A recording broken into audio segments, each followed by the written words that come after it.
বিজ্ঞানের সাথে আল্লাহর কোরআনের মধ্যে কোনো দ্বন্দ্ব পেয়েছেন? তাহলে যারা বর্তমানে বিজ্ঞানের ছাত্র ওরা তো আমাদের হুজুরদেরকে মোল্লাদেরকে কিচ্ছু মনে করে না, মনে করে মোল্লা কি জানে, কোরআন শরীফ পড়ছে কতটুকু আর কি এর কি আছে, গনেই না। মাশাআল্লাহ। আর একটু কোনো রকম নেতা খেতা যদি হতে পারে তাহলে তো আর গনেই না। মাশাআল্লাহ। এই যে একটা অহংকার ধামিক, ওনারা মনে করে অনেক কিছু জানে। আরে বেটা, আল্লাহর কোরআনের শুধুমাত্র একটা আয়াতে আমি যাচ্ছি না, একটি শব্দে যা আছে তুমি তো বেটা তাও জানো না। আমার ভাইয়েরা, তাহলে আল্লাহর কোরআনের এক নম্বর বৈশিষ্ট্য, পৃথিবীতে এমন একটি বই আছে, পৃথিবীতে এমন একটি কিতাব আছে যেই কিতাব 24টা ঘন্টা পৃথিবীর কোনো না কোনো প্রান্তে তেলাওয়াত হয়, 1 মিনিটের জন্য যে কিতাব পড়া বন্ধ হয় না। আল্লাহর কোরআনের 1 নম্বর বৈশিষ্ট্য। আল্লাহর কোরআনের 2 নম্বর বৈশিষ্ট্য, আপনি ঘন্টা কি ঘন্টা আল্লাহর কোরআন শুনবেন। আল্লাহর কোরআনের শোনার মধ্যে এত মজা আপনি পেয়ে যাবেন। আল্লাহর কোরআনের বৈশিষ্ট্য হচ্ছে আপনি আল্লাহর কোরআন শুনতে শুনতে পড়তে পড়তে কখনো আপনার এমন লাগবে না যে কোরআন পড়তে গেলে পরে আপনি বিরক্ত বোধ করেন। আল্লাহর কোরআন এটি কখনো শুনতে গেলে পরে বিরক্ত হয় না, মানুষ রাগে না। আপনি এবং আমি সেই ছোটকাল থেকে যখন আমাদের বয়স হয়েছে, সেই 4 বছর 5 বছর থেকে যখন আমরা দুনিয়াতে কথা বলতে জানি, যখন আমরা মসজিদে আসা শুরু করেছি, ওই সময় থেকে আমরা যারা মসজিদে আসা যাওয়া করি, ইমামের পিছনে দাঁড়ালে পরে একটি সূরা আমরা সব সময় শুনতে পারি, সেটি হচ্ছে সূরাতুল ফাতিহা। আমার ভাইয়েরা, জীবনের 60-70 বছর পার হয়ে গেলেও পরে একবারের জন্য ওই কোরআন থেকে আমাদের কখনো সূরাতুল ফাতিহার প্রতি বিরক্ত আসে না। একবারের জন্য কোনো মুরব্বি বলল না যে 50 থেকে 60 বছর শুনেছি এটি আর ভালো লাগে না। কোনো মুরব্বী আজও পর্যন্ত এটি বলেনি। বরং এক একজন ইমাম সাহেবের পিছনে নামাজ পড়তে গেলে পরে এক এক সুরের মাধুর্যতায় আমরা হারিয়ে যাই। আল্লাহু আকবার। এটা হচ্ছে কোরআনের মহত্ব মর্যাদা। এক একজনের কণ্ঠে শুনলে পরে এক এক রকম আমাদের হৃদয়ের ভাব পরিবর্তন হয়ে যায়। পৃথিবীতে আপনি যত কিতাব আছে, আপনি বেদ কিংবা অন্য ধর্মের যে কোনো কিতাব আপনি পড়েন, কিতাব আপনি পড়তে পারেন, কিন্তু দেখা যায় এটি এমন এমন শব্দে নাজিল হওয়া, এমন এমন শব্দে তৈরি হওয়া, আপনি পড়বেন কি তাদের নিজ ধর্মের মানুষ পর্যন্ত সেই ধর্মগ্রন্থ পড়তে পারে না। কারণ এটি এমন শব্দ ছায়নে, এমনভাবে এটি। ভাইয়েরা, যদি হাঁটতে হয় পিছন দিয়ে হাঁটুন, এর সামনে যদি হাঁটতে থাকেন আমি আলোচনা করব কিভাবে। পৃথিবীর অন্য কোনো ধর্মগ্রন্থ, অন্য কোনো কিতাব, অন্য কোনো কালাম আপনি যখন পাঠ করবেন এতটা মজা আপনি খুঁজে পাবেন না, তৃপ্তি আপনার আসবে না যতটা না আল্লাহর কোরআন পড়লে আপনার দিলে তৃপ্তি আসবে। আপনি পৃথিবীর যে কোনো ধর্মগ্রন্থ আপনি পড়েন, যে কোনো কিতাব আপনি পড়েন, যে কোনো বই আপনি পড়েন, যে কোনো উপন্যাস অথবা গল্পের বই আপনি পড়েন না কেন, অধ্যয়ন করেন না কেন, একবারের বেশি দ্বিতীয়বার আর ভালো লাগবে না। তো আল্লাহর এই কোরআন আমরা যতবারই শুনি, যত সুরেই শুনি, আমরা সুরের মাধুর্যতায় নতুন নতুন সুরে নতুন নতুনভাবে আমরা হারিয়ে যাই, আরও শুনতে মনে চায়। তাহলে আল্লাহর কোরআনের 2 নম্বর বৈশিষ্ট্য হলো, যেই কোরআন পড়লে পরে আমাদের মধ্যে কোনো রকম বিরক্ত, তেক্ততা, তৃপ্তিহীনতা আসে না। আল্লাহর কোরআনের 3 নম্বর বৈশিষ্ট্য, আল্লাহর কোরআনের মুখস্থকারীর সংখ্যা, হাফেজের সংখ্যা সবচেয়ে বেশি। সুবহানাল্লাহ। পৃথিবীতে কোনো গ্রন্থ এত মানুষের হৃদয়ে গাঁথা নাই যত মানুষের হৃদয়ে আল্লাহর কোরআন আছে। যত মানুষের হৃদয়ে কি আছে? আল্লাহর কোরআন আছে। আপনি তাওরাতের এত হাফেজ পাবেন না, জাবুর, ইনজিল, বেদ, রামায়ণ, জিন্দা বেস্ত সহ বাইবেল, ওল্ড এবং নিউ, আপনি যত কিতাব আপনি আছে পৃথিবীতে, যত ধর্মগ্রন্থ আছে, এত ধর্মগ্রন্থের, এত কিতাবের, এত হাফেজ কোথাও নাই যত বেশি আমাদের কোরআনের হাফেজ পৃথিবীতে আছে। আর আমার বাংলাদেশের হাফেজদেরকে তো আমি ব্রিলিয়েন্ট বলি না, আমি হাফেজদেরকে, বাংলাদেশের হাফেজদেরকে আমি আরেকটু গর্বের সাথে তাদের ব্যাপারে বলতে চাই, তারা হচ্ছে ব্রিলিয়েন্ট। কারণ হচ্ছে এই দেশের সন্তানেরা এমন সন্তান, যেই দেশে আল্লাহর কোরআন নাজিল হয়েছে, যেই দেশে আল্লাহর কোরআন নাজিল হয়েছে, সেই দেশে আমার এই সোনার দেশের সন্তানেরা গিয়া আল্লাহর কোরআনের শ্রেষ্ঠত্বকে শ্রেষ্ঠ জায়গায় তারা পৌঁছে দিয়ে আল্লাহর কোরআন তেলাওয়াতের মাধ্যমে বাংলাদেশ নামক একটি ছোট্ট ভূখণ্ডকে গোটা বিশ্বের কাছে তারা পরিচয় করিয়ে দেয়। সুবহানাল্লাহ। বারবার তারা পুরস্কৃত হয়ে পুরস্কার অর্জন করে আমার দেশের মানচিত্রের মান সম্মান তারা গোটা বিশ্বের বুকে তারা পরিচিত করে আসছে। এই দেশের হাফেজ কোরআনরা তো অন্যরকম, আল্লাহ পাক তাদেরকে বারাকা দান করেছেন। আল্লাহ পাক এই দেশের হাফেজ সাহেবদেরকে আলাদাভাবে কবুল করেছেন, আমি বিশ্বাস করি। আমার ভাইয়েরা, কিন্তু সবচেয়ে বড় দুঃখের বিষয় হচ্ছে আমাদের দেশে আনাচে কানাচে এত হাফেজ থাকার পরেও আমরা তাদেরকে মূল্যায়ন করতে পারি না। বিশ্ব জয় করে যখন শাহজালাল আন্তর্জাতিক বিমানবন্দরের গেট দিয়ে তারা যখন সোনার দেশে পা দেয়, এমন একজন ব্যক্তি পাওয়া যায় না তাদেরকে একটি ফুল দিয়ে পর্যন্ত বরণ করে নিবে। এমন একজন ব্যক্তি পাওয়া যায় না তাদেরকে সুস্বাগতম জানিয়ে আমার দেশের লাল সবুজের মাটিতে, লাল সবুজের পতাকাযুক্ত মাটিতে তাদেরকে সুস্বাগতম জানাবে, এরকম একজন মন্ত্রী, একজন ব্যক্তি পাওয়া যায় না।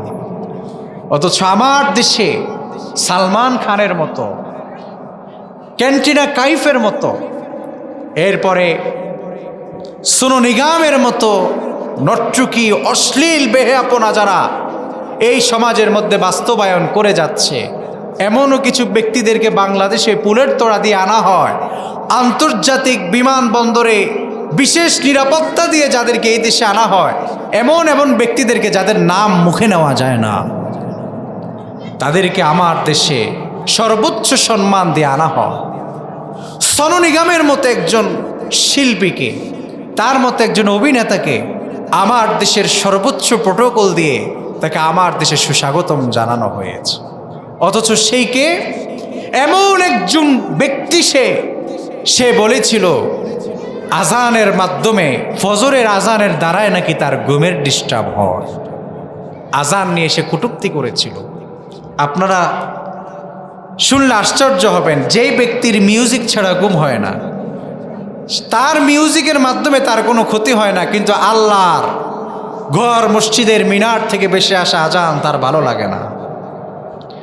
আরও আশ্চর্য হয়ে যাবেন, এটা তো বলেছি বিদেশি একজন নায়কের কথা, বিদেশি একজন অভিনেতার কথা। আমার দেশেও এমন ব্যক্তিদেরকে পুলিশের বিশেষ প্রটোকল দেওয়া হয়, যে ব্যক্তি বলেছিল যখন মসজিদে আজান হয় তখন আমার যেন মনে হয় বেশ্যা তার খরিদ্দারদেরকে ডাকছে, বলি নাউজুবিল্লাহ।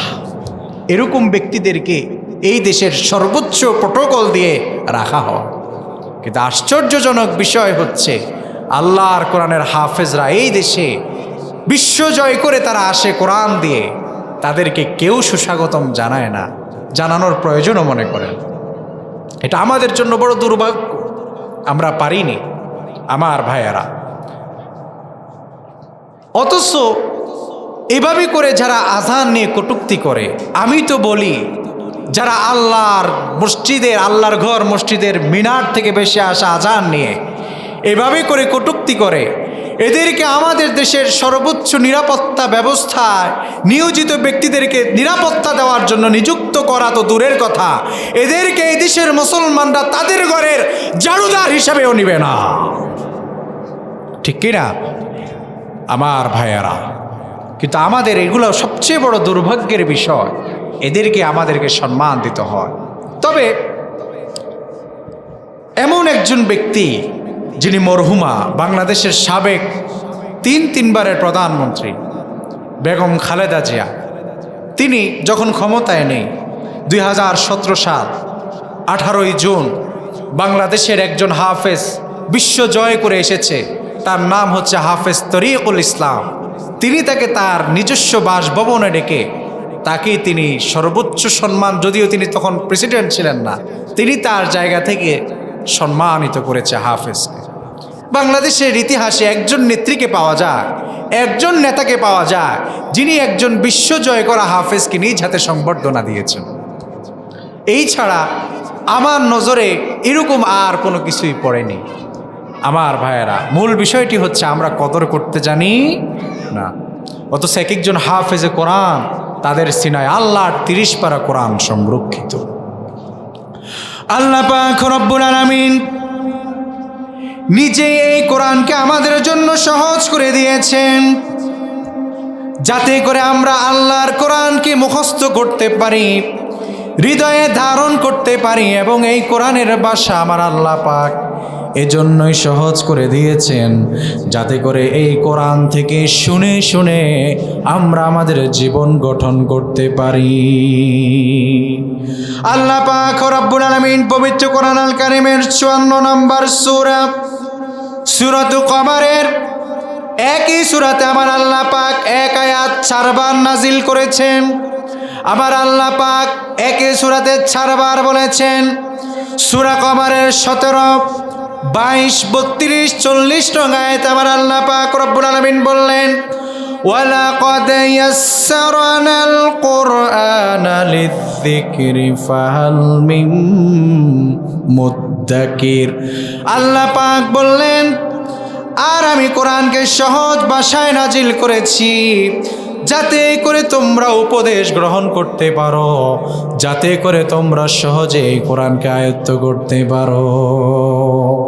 তাহলে আমার আল্লাহ পাক এই কোরআনকে জন্যই সহজ করে দিয়েছেন, যাতে করে এই কোরআন থেকে আমরা উপদেশ গ্রহণ করতে পারি এবং এই কোরআনকে সহজে আমরা আমাদের ভিতরে আমরা সংরক্ষণ করতে পারি। আল্লাহ পাক আমাদের জন্য এই কোরআনকে সহজ ভাষায় নাজিল করেছেন। তাহলে পরে আমরা জানলাম কোরআনের 3 নম্বর বৈশিষ্ট্য হচ্ছে, পৃথিবীতে এমন একটি কিতাব আছে যেই কিতাবের মাধ্যমে, যেই কিতাব পৃথিবীর অধিকাংশ মানুষ এবং যে কিতাবকে বেশি সংখ্যক মানুষ মুখস্থ করেছে, সেই কিতাবের নাম কি? কোরআন। এই কোরআনকে পৃথিবীর সবচেয়ে বেশি মানুষ মুখস্থ করেছে। পৃথিবীর এই ছাড়া অন্য কোনো গ্রন্থ মানুষের এত মুখস্থ নাই। সুবহানাল্লাহ। আমার ভাইয়েরা, আর কোরআনের 4 নম্বর বৈশিষ্ট্য হচ্ছে, আল্লাহর কোরআনকে আমার আল্লাহ ছন্দময় করে নাজিল করেছেন। কি করে? ছন্দময় করে। আপনি আল্লাহর কোরআন পড়া শুরু করুন, যেমন পড়ুন, আর রহমান আল্লামাল কুরআন খলাকাল ইনসান আল্লামাহুল বায়ান। আপনি পড়ুন, ইয়াসিন ওয়াল কুরআনিল হাকীম ইন্নাকা লামিনাল মুরসালিন। কোরআন আমরা যে বাক্য দুইটি, যেই 2 লাইন পড়ার মাধ্যমে আমরা আল্লাহর কোরআন তেলাওয়াত শুরু করি, সেইগুলোর মধ্যে কত ছন্দ মিল আপনি দেখেন।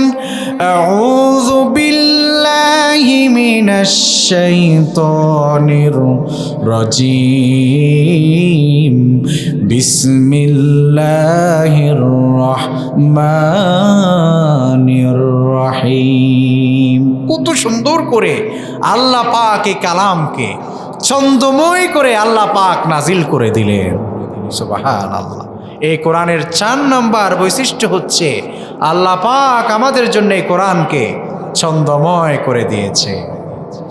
কোরআনের 5 নম্বর বৈশিষ্ট্য হচ্ছে এই কোরআনের সাথে বর্তমান বিজ্ঞানের কোনো দ্বন্দ্ব নেই, বরং বিজ্ঞান যত উন্নত আর বিকশিত হচ্ছে আল্লাহর কোরআনের কাছে বিজ্ঞান ততই ভিক্ষার থলি নিয়ে দাঁড়িয়ে যাচ্ছে। সুবহানাল্লাহ। আমি আপনাদেরকে কয়েকটি উদাহরণ দিচ্ছি। আল্লাহ পাক আমাদেরকে কি কোরআন নাজিল করেছেন, কি কোরআন আল্লাহ পাক আমাদেরকে দিয়েছেন। মহাকাশ বিজ্ঞানীরা তারা এই পৃথিবীকে নিয়ে গবেষণা করতে গিয়ে এই পৃথিবীর জগৎ কিভাবে সৃষ্টি হয়েছে এটাকে নিয়ে তারা গবেষণা করলো, কিভাবে এই পৃথিবীর সৃষ্টি হলো। তারা গবেষণা করতে করতে তারা এক পর্যায়ে বলল, এই গোটা পৃথিবীটি এক সময় এটি ছিল গ্যাসীয় কণার সমিষ্ট, মানে সব কিছু একটি বিশেষ একরকম আপনার গোলাকৃতি হয়ে গোটা পৃথিবী, আসমান, জমিন যত সৃষ্টি আছে সব এরকম ছিল। এটা বর্তমান বিজ্ঞানের থিওরি। হঠাৎ একদিন বিস্ফোরণ হলো, মহাবিস্ফোরণের মাধ্যমে পৃথিবীর আসমান এক এক জায়গায়, গোটা পৃথিবী তার নিজ নিজ জায়গায় সেট হয়ে গেছে। এটা বর্তমান বিজ্ঞানের থিওরি। তারা বলছে এটাকে তারা নাম দিয়েছে big bang theory. Big bang theory এটা বর্তমান বিজ্ঞান। তারা আমাদেরকে গবেষণা করে শোনাচ্ছে পৃথিবীর সৃষ্টিটা হয়েছে এভাবে।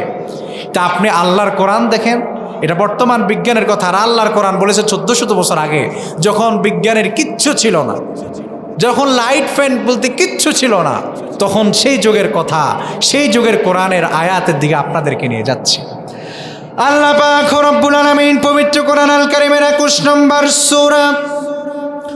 সূরাত আম্বিয়ার 30 নং আয়াতে বিগ ব্যাং থিওরিকে আমার আল্লাহ পাক রব্বুল আলামিন গোটা দুনিয়ার মানুষের কাছে অনেক আগে উন্মুক্ত করে দিলেন। আল্লাহ রাব্বুল আলামিন বললেন, আওয়ালাম ইয়ারাল্লাযীনা কাফারু আন্নাস সামাওয়াতি ওয়াল আরদ কানাতা রাতকান ফাফাতাকনাহুমা ওয়া জাআলনা মিনাল মাই কুল্লা শাইইন হাই আফালা ইউমিনুন। আল্লাহ পাক রব্বুল আলামিন বললেন, দুনিয়ার কাফেররা, অবিশ্বাসীরা কি এটা বিশ্বাস করে না? তারা কি এটা দেখে না? গোটা পৃথিবীকে, আসমান এবং জমিন একত্রিত হয়েছিল যখন আমি আল্লাহ পাক বলেছি, আসমান তুমি তোমার জায়গায় চলে যাও, জমিন তুমি তোমার জায়গায় সেট হয়ে যাও। আল্লাহ পাকের আদেশ পাওয়া মাত্র গোটা সৃষ্টি জগৎ তার নিজ নিজ জায়গায় আল্লাহর আদেশ পাওয়া মাত্র তারা সেট হয়ে গিয়েছে। সুবহানাল্লাহ। তাহলে বিজ্ঞান বলছে গোটা পৃথিবী ছিল একত্রিত, আসমান জমিন সব কিছু ছিল এরকম করে একটি গ্যাসীয় কণার মতো, মানে একটি গোলাকৃতি, মানে সব কিছু একসাথে জমাট বাঁধা ছিল, বিস্ফোরণের মাধ্যমে আলাদা হয়ে গিয়েছে। আর আল্লাহর কোরআন 1400 বছর আগেই বলে দিয়েছে এগুলো সব ছিল একত্রিত একসাথে। আল্লাহ পাকের আদেশ পাওয়া মাত্র আসমান আসমানের জায়গায়, জমিন জমিনের জায়গায়। আল্লাহু আকবার। আল্লাহ বলছেন কত আগে? 1400 বছর আগে। তাহলে বিজ্ঞান বলছে বিশাল এক বিস্ফোরণ হয়েছে। আল্লাহর কোরআনে কি বিস্ফোরণের কথা নাই? দেখুন আল্লাহ বিস্ফোরণের কথাও বলেছে। সুবহানাল্লাহ। আল্লাহ পাক রব্বুল আলামিন পবিত্র কোরআন আল কারীমের 41 নম্বর সূরা সূরাত হামিম সিজদার 11 নং আয়াতে আমার আল্লাহ পাক বলছেন, সুম্মাস্তাওয়া ইলাস সামাই ওয়া হুয়া দুখানুন ফাকালা লাহা ওয়ালিল আরদি তাওআন আও কারহা। আল্লাহ পাক বলছেন, যখন আমি আল্লাহ পাক আকাশকে আদেশ করেছিলাম, আকাশ তুমি তোমার জায়গায় চলে যাও, আমি আল্লাহ পাক যখন বলেছিলাম জমিন তুমি তোমার জায়গায় চলে যাও, তখন আকাশ ছিল ধোঁয়াচ্ছন্ন। আপনি খেয়াল করেছেন ধোঁয়াচ্ছন্ন, বিস্ফোরণের মাধ্যমে ধোঁয়াচ্ছন্ন হয়ে গিয়েছিল। আল্লাহ পাক তখন বলেছিল আকাশ তুমি তোমার জায়গায় চলে যাও, জমিন তুমি তোমার জায়গায় চলে যাও। তখন আসমান কি বলেছে? আসমান বলেছে ক্বালাতা আতাইনা তাইঈন। আসমান সাথে সাথে করে আল্লাহর আদেশ পাওয়া মাত্র আসমান বলল, গো আল্লাহ, তুমি আদেশ করেছো, তোমার আদেশ আমি অমান্য করতে পারি না। তোমার আদেশ পাওয়া মাত্র আসমান আসমানের জায়গায় সেট হয়ে গিয়েছে।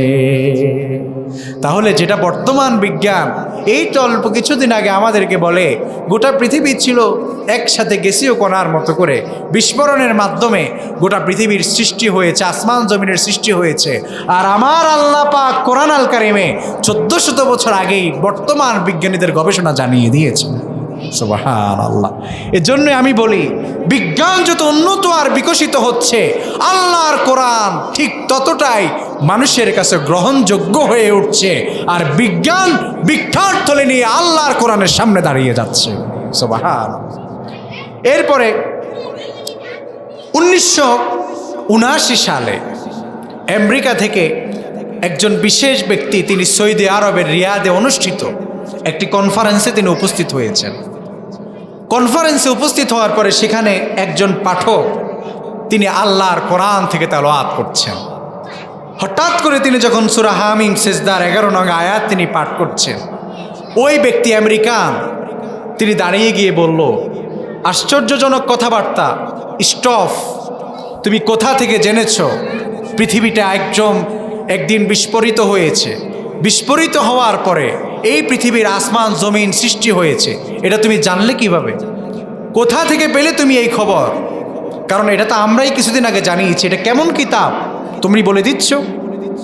সাথে সাথে করে আল্লাহর কোরআন তিনি যখন তার সামনে ধরলেন, তিনি যখন বুঝলেন এবং করলেন, তিনি সাথে সাথে করে পুরো কনফারেন্সের সামনে সাক্ষ্য প্রদান করলেন।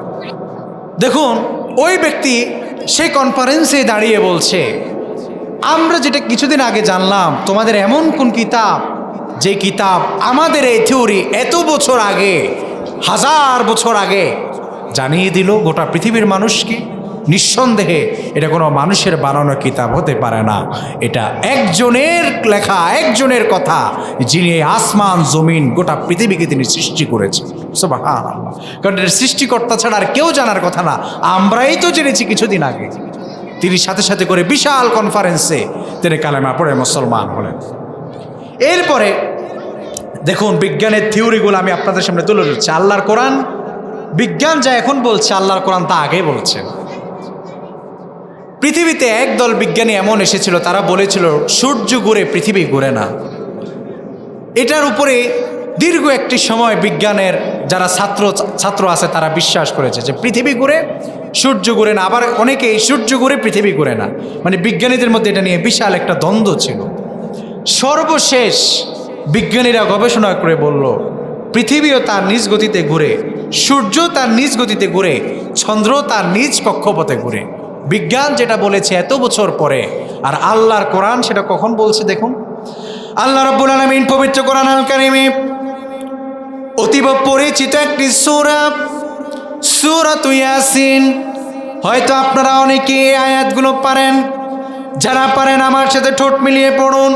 ওয়াশ-শামসু তাজরি লিমুস্তাকাররিল লাহা যালিকা তাকদীরুল আজিজিল আলীম ওয়াল কমারা قدرناه منازل حتى عاد كالعرجون القديم لا الشمس ينبغي لها أن تدرك القمر ولا الليل سابق النهار وكل في فلك يسبحون আল্লাহ পাক বলছেন, সূর্য তার নির্দিষ্ট পথে চলছে, সূর্য তার নিজস্ব পথে, নিজস্ব গতিতে সে ঘুরছে।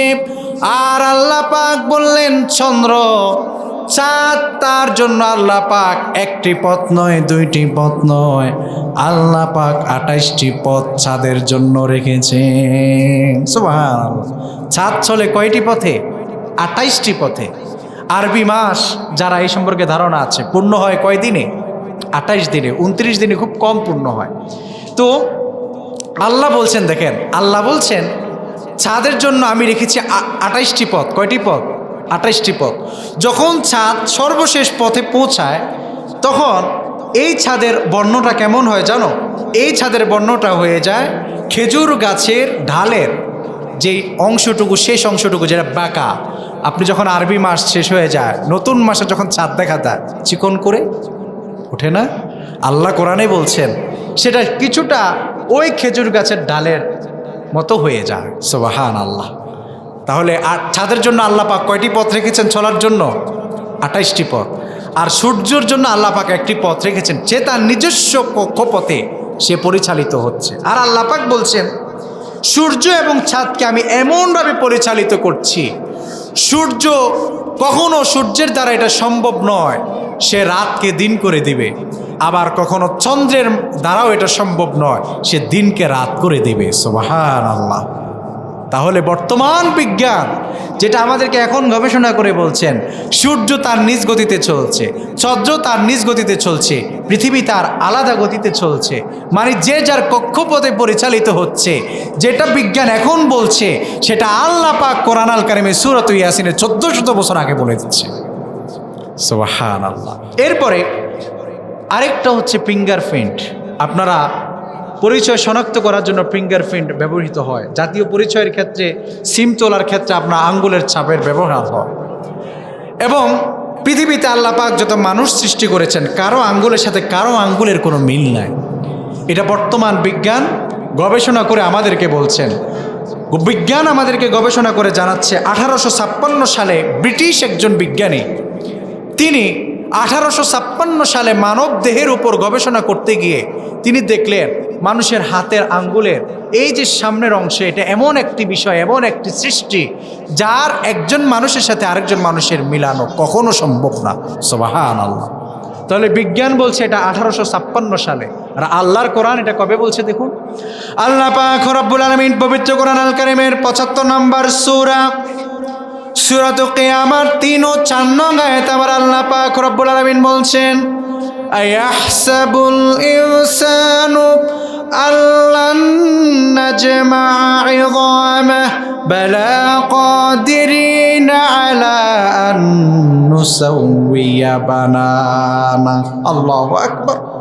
আল্লাহ পাক বলছেন দেখো দুনিয়ার মানুষেরা তোমরা মনে করেছো আমি কি কখনো তোমাদেরকে অস্তিত্ব ফিরিয়ে দিতে পারবো না? আল্লাহ পাকের কথার ভার, তার তারতম্য আপনি বুঝেন। আল্লাহ বলছেন দুনিয়ার মানুষেরা তোমরা কি মনে করেছো আমি আল্লাহ পাক তোমাদের অস্তিত্ব তোমাদেরকে আবার ফিরিয়ে দিতে পারবো না? আরে আল্লাহ পাক বলছেন তোমাদের শুধু আঙ্গুলের যে প্রথম অংশে আমি আল্লাহ পাক যে সৃষ্টি তোমাদের জন্য দিয়ে দিয়েছি, এই সৃষ্টি তোমাদেরকে আল্লাহ পাক বলছেন এমন এক সৃষ্টি তোমাদেরকে এখানে দিয়েছি যা তোমাদের একে অপরের সাথে কখনো মেলে না। সুবহানাল্লাহ। আল্লাহ বলছেন এখানে কিছুটা আমি তোমাদের জন্য চিকন করেছি, কিছু চামড়ার কিছু অংশ আমি মোটা করেছি। যে আল্লাহ পাক শুধুমাত্র চামড়ার আঙ্গুলের প্রথম অংশে এত কারুকাজ তিনি করতে পারেন, সে আল্লাহ পাক বুঝি তোমাকে কিয়ামতের ময়দানে তোমার দেহটাকে আবার পুনরায় ফিরিয়ে দিয়ে আল্লাহর বিচারের কারগড়ায় বুঝি তোমাকে দাঁড় করাতে পারবেন না? সুবহানাল্লাহ। আল্লাহ পাক শুধু বলছেন আঙ্গুলের এই মাথাটাকে নিয়ে তুমি গবেষণা করো, পুরা দেহ লাগবে না, আঙ্গুলের এই মাথাটা নিয়ে। সুবহানাল্লাহ। তাহলে বিজ্ঞান বলছে 1856 সালে, আল্লাহর কোরআন বলেছে কত আগে? 1400 বছর আগে। তার মানে আমি আপনাদেরকে 3টি থিওরি আপনাদেরকে বর্তমান বিজ্ঞানের সাথে আল্লাহর কোরআনের সাথে মিলিয়ে শোনালাম। বলুন তো এই যে শুনলেন, তুমি আমাদেরকে কি মহাবিশ্ব দেখাচ্ছ? আল্লাহর কোরআন আমাদেরকে সব জানিয়ে দিচ্ছেন 1400 বছর আগে। বর্তমান বিজ্ঞান শুধু গবেষণা করছে আর আল্লাহর কোরআনের কাছে মাথা নত করছে। আল্লাহু আকবার। আমার ভাইয়েরা, আল্লাহর কোরআনের 6 নম্বর বৈশিষ্ট্য হচ্ছে পৃথিবীতে আল্লাহ পাক একটি মাত্র কিতাব বই নাজিল করেছেন, আছে সংরক্ষিত, যে বইয়ের মধ্যে কোনো ভুল নাই, যে বইয়ের মধ্যে সন্দেহের কোনো অবকাশ, কোনো ভুল নাই। পৃথিবীর সকল লেখকের বইয়ের শেষের পাতায় লেখা থাকে দয়া করে যদি কোনো ভুল থাকে আমাকে জানালে পরে আমি আপনার নিকট চিরকৃতজ্ঞ থাকব। যা আল্লাহর কোরআন, এটা এমন কোরআন যেই কোরআনের 2 নম্বর সূরা আল্লাহ পাক রব্বুল আলামিন তিনি কত সুন্দর করে দুনিয়ার মানুষদেরকে জানিয়ে দিচ্ছেন। সকলে আমার সাথে পড়ুন, আলিফ লাম মিম যালিকাল কিতাবু লা রাইবা ফীহি হুদাল লিল মুত্তাকিন। আল্লাহ পাক রব্বুল আলামিন বলছেন, আমি আল্লাহ পাক তোমাদেরকে এমন কোরআন নাজিল করেছি, এমন কিতাব তোমাদের জন্য নাজিল করেছি, যেই কিতাবের মধ্যে কোনো সন্দেহ নেই, যেই কিতাবের ভুল থাকা তো দূরের কথা, যেই কিতাবের মধ্যে কোনো সন্দেহ নাই। আরে মেয়া, ভুল তো থাকবে তখন যদি সন্দেহ থাকে। আল্লাহ পাক বললেন এই কিতাবের মধ্যে কোনো সন্দেহ করা যায় না, তোমাদেরকে আমি এমন কিতাব নাজিল করেছি। আল্লাহ পাক রব্বুল আলামিন তিনি আমাদের জন্য এমন কিতাব নাজিল করেছে। সুবহানাল্লাহ। আমার ভাইয়েরা, মুত্তাকিদের জন্য আল্লাহ পাক বলছেন এই কোরআনে তোমাদের জন্য অনেক নিদর্শন রয়েছে। তার মধ্যে আপনাদেরকে একটি ঘটনা বললে আপনারা বুঝবেন আল্লাহ পাক এই কোরআনের মাধ্যমে কি রেখেছেন, আর বর্তমান বিজ্ঞান আমাদেরকে গবেষণা করে কি জানাচ্ছে, এবং এই কোরআনের কাছে এসে কত মানুষ আল্লাহর দেওয়া সুশীতল ছায়াতলে দিনের পথে তারা ফিরে এসেছে। 1981 সন থেকে 1995 সাল পর্যন্ত রাশিয়ার প্রেসিডেন্ট ছিলেন প্রাসওয়ামিত্রা। তিনি ছিলেন রাশিয়ার প্রেসিডেন্ট 1981 সন থেকে 1995 সাল পর্যন্ত। তিনি প্রেসিডেন্ট থাকার সময় 80 শতকের শেষে,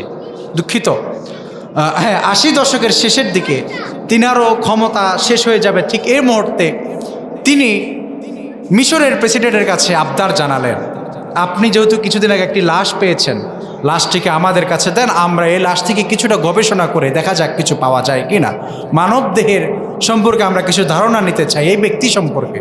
এই লাশটাকে আপনি আমাদের দেশে পাঠান। মিশরের কায়রো থেকে এই লাশটাকে প্যারিসে পাঠানো হলো। এটিকে রাশিয়ার প্রেসিডেন্ট গ্রহণ করলেন। রাষ্ট্রের বিভিন্ন মর্যাদাবান ব্যক্তিকে সর্বোচ্চ মর্যাদা দিয়ে ফেরাউনের লাশকে গ্রহণ করা হলো। গ্রহণ করার পরে তারা এটা নিয়ে গবেষণা করার জন্য রাষ্ট্রের পক্ষ থেকে একজন প্রফেসরকে তারা নিযুক্ত করলেন, যার নাম হলো প্রফেসর ডক্টর মরিস বোকাইলি। তিনাকে এই লাশ নিয়ে গবেষণা করার জন্য বলা হলো। তিনি যখন এই লাশ নিয়ে গবেষণা করতে লাগলেন, তিনি 1 নম্বরে বললেন এই ব্যক্তির মৃত্যু হয়েছে সাগরে, কারণ এই ব্যক্তির শরীরের মধ্যে নুন পাওয়া গেছে, লবণ পাওয়া গেছে। সুবহানাল্লাহ। পাশ থেকে একজন ব্যক্তি বলে উঠল, আপনি এই কথাটি এখন বলছেন, আর এটি আল্লাহর কোরআনে বহু আগেই আছে। সুবহানাল্লাহ। ডক্টর মরিস বোকাইলি বলল, কি কথা? আমি এটা এখন গবেষণা করে বলছি, তুমি বলছো এটা আল্লাহর কোরআন, এটা কোন কিতাবে আছে? বলে, হ্যাঁ, একটি আসমানি কিতাব, মুসলমানরা এই কিতাবের অনুসরণ করে। এই কিতাবের সূরা ইউনুসের 90 নম্বর আয়াতে আল্লাহ পাক রব্বুল আলামিন বলে দিয়েছেন। ডক্টর মরিস বোকাইলি বলল, আশ্চর্যজনক কথা, কিতাব নিয়ে আসো, দেখতে হবে। কিন্তু তিনি নিয়ে এসে দেখলেন কিতাব তো আর আমার ভাষায় না, এটা তো আরবি ভাষা। তিনি পড়তে পারলেন না। তিনি আরবের কিছু শায়েখদের সহযোগিতা নিলেন, আরবি ভাষার উপরে তিনি পাণ্ডিত্য অর্জন করলেন। আল্লাহর কোরআনের পাই টু পাই তিনি দেখলেন কোথাও ভুল পাওয়া যায় কি না। তিনি যখন দেখলেন আল্লাহর কোরআন, তিনি পুরো গবেষণা করলেন। তিনি বললেন, আল্লাহর কসম, কোরআনে ভুল পাবো কি? কোরআনের মাধ্যমে আমি আমার জীবনের অনেক ভুল দেখতে পেয়েছি। আল্লাহু আকবার। আমি আমার জীবনের অনেক ভুল এই কোরআনের মাধ্যমে সমাধান পেয়েছি। সুবহানাল্লাহ। কোরআনে ভুল থাকবে কি? আল্লাহু আকবার। তিনি বলছেন এই লাশটি 3000 বছর আগে সাগরের পানিতে ডুবে লাশের ইন্তেকাল হয়েছে, মারা গিয়েছে। আর এই লাশ 1898 সনে মিশরের একদল বাহিনী সেটাকে খুঁজে পেয়েছে, তারপর তারা জাদুঘরে রেখেছে। তার মানে এই লাশ এমন সময়, এই ব্যক্তির এমন সময় মৃত্যুবরণ হয়েছে 3000 বছর আর আল্লাহর কোরআন নাজিল হয়েছে 1400 বছর পূর্বে, 1500 বছর পূর্বে নাজিল হওয়ায় কোরআনে আল্লাহ পাক 3000 বছর আগের ঘটনা উল্লেখ করে দিলেন, যেটা আমি ডক্টর মরিস বুকাইলি এখন গবেষণা করতে গেলে পরে পেয়ে যাই। তার মানে বোঝা যায় এই কোরআন কারো বানানো কিতাব নয়, এই কোরআন একজনের ছিল্লে বলেন তিনি কে। তাহলে এই কোরআনের 6 নম্বর বৈশিষ্ট্য হচ্ছে এই কোরআনের মধ্যে কোনো ভুল, বরং যারাই এই কোরআনের ভুল ধরতে এসেছে তারাই আল্লাহর কোরআনের সুশীতল ছায়াতলে চলে এসেছে। সুবহানাল্লাহ। শেষ করে দিচ্ছি, কোরআনের 7 নম্বর বৈশিষ্ট্য হচ্ছে এরকম কিতাব পৃথিবীতে আর কেউ বানাতে পারে। সুবহানাল্লাহ। আল্লাহর নবীর জীবদ্দশাতে মুসাইলামাতুল কাজ্জাব একজন বন্ড নবী ছিল। এই বন্ড নবী সে নিজেকে নবী দাবি করেছে। লোকেরা গিয়ে তাকে বলল, দেখো তুমি আল্লাহর নবী, কিন্তু প্রমাণ দিতে হবে, কারণ মুহাম্মদ আমরা বলি সাল্লাল্লাহু আলাইহি ওয়াসাল্লাম, তার উপর জিবরিল আমিন আসে, আল্লাহর কোরআন নিয়ে আসে, ওহী নিয়ে আসে, সে আল্লাহর কোরআন কত সুন্দর করে তেলাওয়াত করে। তুমি দেখি তো, তুমি যেহেতু নবী দাবি করেছো, তোমার উপর কি জিবরিল আমিন আসে না? কোরআন তেলাওয়াত কি তুমি করতে পারো না? দেখি তুমি একটি সূরা আমাদেরকে বলে শোনাও। মুসাইলামাতুল কাজ্জাব বলল, হ্যাঁ, গতকাল রাতে জিবরিল আমার কাছে এসেছে, একটি আয়াত নিয়ে এসেছে, একটি সূরা নিয়ে এসেছে। বলল, সূরার নাম কি? বলে ফিল। কি? সূরা ফিল। তো ঠিক আছে, যেহেতু তোমার উপরে সূরা ফিল নাজিল হয়েছে, আমাদেরকে পড়ে শোনাও। সে পড়ছে, আল ফিল মাল ফিল ওমা আদরাকা মাল ফিল লাহু জানাবুন ওয়াবিল। সে যখন এভাবে করে তার কাল্পনিকভাবে বানানো, সে যখন এই সূরা পাঠ করলো, লোকেরা হেসে দিয়ে বলল, তুমি যেমন নবী তোমার উপর নাজিল হয়েছে ঠিক তেমনই করলাম, তেমনই সূরা। তুমি যেমন ভণ্ড নবী তোমার উপর নাজিলও হয় ঠিক তেমনই কিতাব। এটা কি নাজিল হয়েছে? আলফিল অর্থ হচ্ছে হাতি, মালফিল অর্থ হাতি কি, দেখেন তো কত উদ্ভট। ওমা আদরাকা মাল ফিল, আচ্ছা আপনি জানেন কি হাতি কি? এরপরে লাহু জানাবুন ওয়াবিল, তার লেজ আছে। এরপরে ওয়ালাহু খুরতুবুল তবিল, তার লম্বা একটি সুর আছে। মানুষ শুনে বলে, এটা কি সূরা হতে পারে? এটা কি আল্লাহর কালাম হতে পারে? মানুষ হেসে দিয়ে তার থেকে দূরে চলে গেল। তার মানে এই কোরআনের কপি হুবহু এই কোরআনের মতো আরেকটি কিতাব পৃথিবীতে কেউ আরেকটি বানাতে পারেনি। আপনি আরও অনেক গবেষণা আছে, আমি সেদিকে যাচ্ছি না। মূল বিষয়টি হচ্ছে আমি আপনাদেরকে আরেকটি দিকে নিয়ে যাচ্ছি। আহমদ দিদার, ভারতীয় বংশোদ্ভূত তিনি, বর্তমান বাংলাদেশ নয় গোটা পৃথিবীর একজন পরিচিত স্কলারের নাম হচ্ছে ডক্টর জাকির নায়েক। ডক্টর জাকির নায়েকের ওস্তাদের নাম হচ্ছে আহমদ দিদার।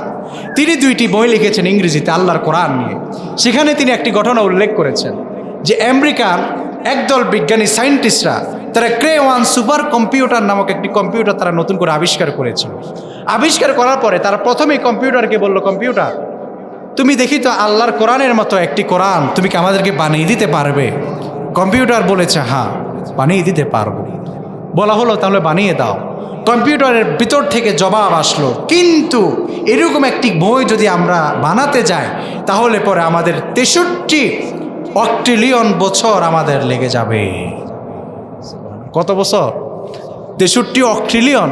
চিন্তা করছে, আহা আমার নাতি আমার পুতি 14 গোষ্ঠী মৃত্যুর পরেও আর এই আশা পূর্ণ হবে না, গবেষণা বন্ধ।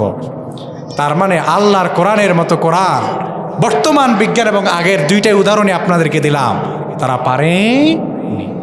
আল্লাহর কোরআনের 8 নম্বর বৈশিষ্ট্য হচ্ছে কোরআন হেফাজতের দায়িত্ব যিনি নিয়েছেন তিনি কে? এখন কোরআন হেফাজতের দায়িত্ব আল্লাহ নিয়েছেন, এজন্য আপনারা চিন্তা করছেন তাহলে কোরআনের অবমাননা যদি কেউ করে আমার কোনো কাজ নেই, কারণ হেফাজত তো করবেন আল্লাহ, আল্লাহই বলছেন নাকি? ধরেন আমি বলছি আল্লাহ আপনাকে রিজিক দেয়, আপনি বললেন ঠিক আছে আল্লাহ যেহেতু রিজিক আমি কাজ করলাম না, আমি বসে থাকলাম, রিজিক আসবে? আল্লাহ বললেন এই কোরআনের হেফাজতের দায়িত্ব আমার, নিশ্চয়ই আল্লাহ হেফাজত করবেন। কিন্তু আপনারও ইমানই তাকেদা আছে, যখনই কেউ আল্লাহর কোরআনকে নিয়ে কটূক্তি করবে, আমি এবং আপনি আমাদের ইমানের সর্বোচ্চ পরিচয় ওই কুলাঙ্গারকে সর্বোচ্চ শাস্তি মৃত্যুদণ্ড দেওয়ার জন্য যা যা করা দরকার, সরকারের উপরে যত প্রকার চাপ প্রয়োগ করা দরকার, তা আমার এবং আপনার উপর করা ফরজ। আমার ভাইয়েরা, তাহলে কোরআনের 8 নম্বর বৈশিষ্ট্য হচ্ছে কোরআন হেফাজতের দায়িত্ব কার? আল্লাহ। পবিত্র কোরআন আল কারিমের 15 নম্বর সূরা সূরাতুল হিজরের 9 নং আয়াত আল্লাহ পাক রব্বুল আলামিন বলে দিয়েছেন, পবিত্র কোরআনের 9 নম্বর বৈশিষ্ট্য হচ্ছে কোরআন এমন একটি কিতাব, এই কিতাবের আলোচনা, এই কিতাবের মাধুর্যতা, এই কিতাব কারো ফুয়ের মাধ্যমে কখনো বন্ধ হয় না, কারো কলমের খোঁচাতে, কারো জবানের কথা এই কোরআন কখনো বন্ধ হয়নি, বরং তারা বন্ধ হয়ে গিয়েছে। আল্লাহর কোরআন কিয়ামতের আগের দিন পর্যন্ত এই পৃথিবীতে পাঠিত হতেই থাকবে। আল্লাহ পাক রব্বুল আলামিন বলেন, ইউরিদুনা লিইউতফিউ নূরাল্লাহি বিআফওয়াহিহিম ওয়াল্লাহু মুতিম্মু নূরিহি ওয়ালাউ কারিহাল কাফিরুন।